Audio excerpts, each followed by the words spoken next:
Hey folks, I got a bunch of stuff to talk to you about today, including a product submitted by one of my viewers, some other things to help you with your Wabi-Kusa needs, and a sneak peek inside the Steampunk Aquarium's Wabi-Kusa Filtration System right after this.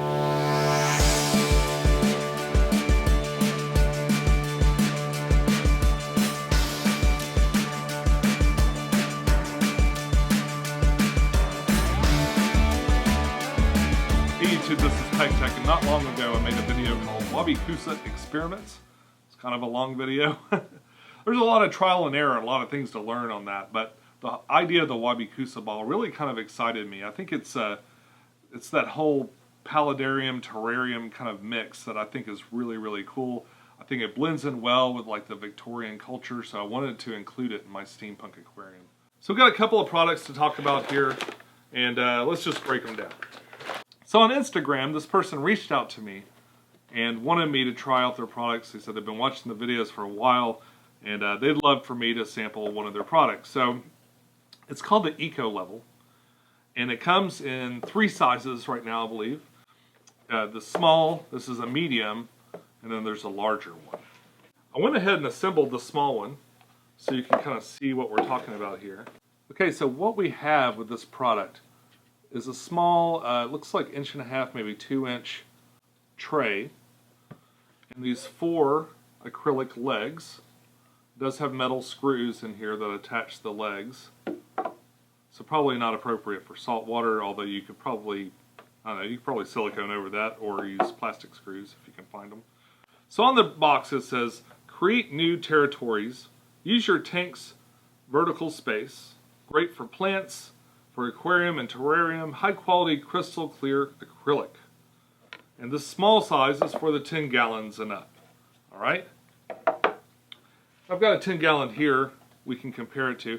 And as you can see, you can fit this into all kinds of different scenarios. It could be on one side, it could be on the back, it could be right in the middle, or kind of in the center as a centerpiece. And there's enough, I think there's plenty of space in here to grow some plants, maybe set up another territory, maybe create a cave underneath. If you're going to do some rock work or something like that, this might be a nice way to kind of give the rocks something to sit on while creating that cave space in between, and then plant inside of here. So that's a pretty cool product. I mean, this is a pretty specific design choice with your aquarium, unless it perhaps has some utility. Now this says it's for 10 gallons and up, but if I whip out that aquarium from last week and I put it in here, the little substrate, I can have this very close to the top here.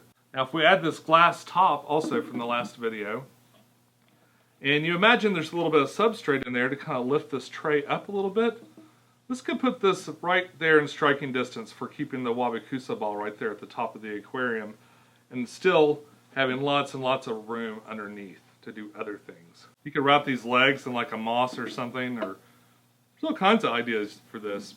Now this isn't what the person that made this had in mind, but you could also drill out some holes and do something similar to what I'm doing with my tank. So probably my next experiment will be like with a small tray in that little tank, or maybe a 10 gallon if I decide to just go up to a 10 gallon. Or I might break this out for the 20 gallon that I'm working on, but I'm definitely going to use this in an aquascape just to do it. Looks like it'd be fun. I mean, it's definitely not for everyone. You're probably not, you could use this to kind of augment some of your rock work or something if you still wanted a really, really natural look. If you're going for something kind of unusual, if you want just a floating plant bed above everything else, it might be good with like a little mini garden kind of theme tank if you want to do something like that. That would be a pretty cool tank, all mini gardens. Would you guys like that? That'd be kind of fun. Anyway, that's the Eco Level. If you look in the description, there'll be all the information you need to get yourself one if you'd like one. Okay, our next product is this gooseneck light from eLive. And according to them, according to the advertising, it grows plants. I can't confirm or deny this. We're going to have to wait a little bit and we'll see how it does. Now, it does have a really flexible neck, which is handy. It's got one LED right in the center, and it's got a clip on the other end. it's kind of limited in how big a tank you can put that on. It's not a very wide opening. It's been working fine on the Spec, which is what I have it on now. So I imagine probably a 10 or 20 gallon tank would probably be okay. The clip's on. This goes out to a power transformer that just plugs into the wall. And I gotta say, I really needed a gooseneck light like this to get up and above the WabiKusa enclosure. But I think the light on it's really yellow. It really has a yellowy tint, very tungsten. So I'm not sure if it's really going to grow plants super well. The time will tell on that. It's still kind of a neat light. I'm not sure yet. I got this at PetSmart on sale for about $20. It wasn't terribly expensive. There's a link in the description if you want. And now, of course, the WabiKusa balls themselves. I chose to get mine from Purely Aquatic. There are websites online where you can make your own and all kinds of little tutorials and things like that. I really liked the experience of just having the ball of the dirt prepared for me.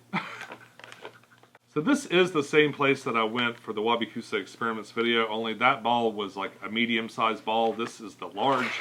It's 3 inches in diameter. Comes in a pretty nice little bag. I like the bag that he sends them in. Nicest packaging for dirt I've ever seen. And that's a WabiKusa ball. It's round, it's hard, super hard like a rock. This is going to have to soak for probably 24 or 48 hours before it really gets malleable enough to dig into and put plants in. But you can plant your plants in this, give it just a little bit of water to sit in, and it wicks the water up and provides a sustainable environment for your plants, provided there's enough humidity. You do have to spray your plants ever so often, and it helps if you have like a little top to put over. Oops.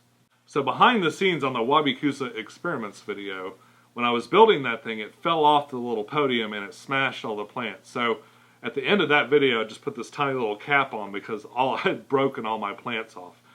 They of course have regrown and everything, and lately, just because that terrarium fits so well, I decided to put the little glass terrarium I bought for the original steampunk aquarium project on there. But yeah, that's the WabiKusa ball. Alright, so that's pretty cool. Purely Aquatic, again, links in the description if you'd like to check them out.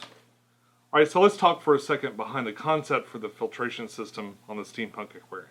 I have a pump at the bottom that's going to pull water up to this tray. Okay, so inside the tray we'll put WabiKusa balls, some rocks, and some other things, and then we'll put some plants inside the WabiKusa balls. And we'll have a nice little planted filtration area. So as water passes through the filter, it'll come up through here, run through the plants, and then it'll drain at the top here and go back into the aquarium through the pipe. The pump that I'm using is from a Fluval Spec. This is the same pump I think they put in every Fluval Spec. And I bought a big piece of this foam from Swiss Tropicals. It's like the square foam with a hole down the center of it.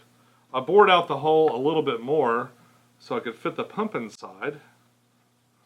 The original thought for this aquarium was that it would use an air-driven sponge filter, but I did not want to try to hide the air pump outside this particular aquarium. I thought it might be smarter just to put an electric pump in. I've got this small pipe that fits perfectly inside of here, and I've got the little spray bar for the Fluval Spec, which does not fit perfectly on top, but does fit.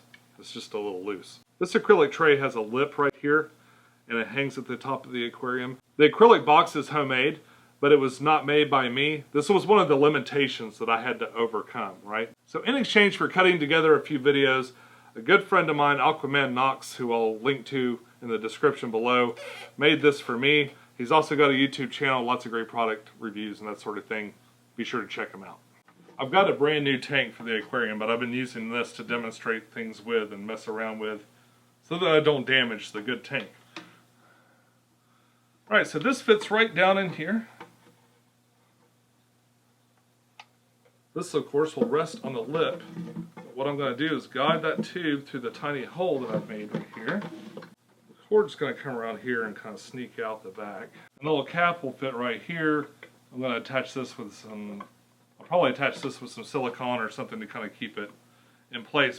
I don't have to attach it down below. It's nice and snug on the pump, but up here on top, I might attach that together and then just put it in down there as one piece. I wanted to make this so I could take it apart all the way. If I wanted to change my mind about how I did something, no matter what I did, I wanted to make sure I figured it out. I did have this box made, but I cut the holes myself. Aside from this drain, I also have two small holes up here at the top, and they're kind of the emergency drain.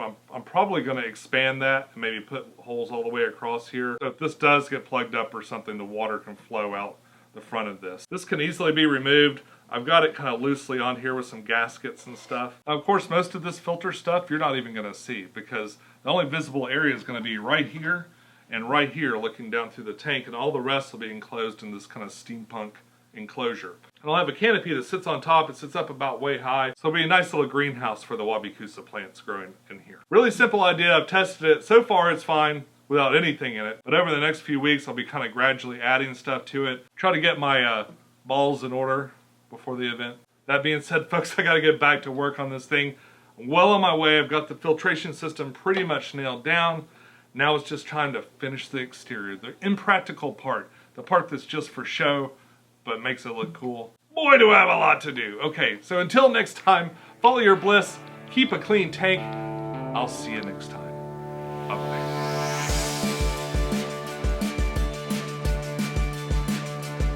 I bought a sponge filter from it's nice and stuck.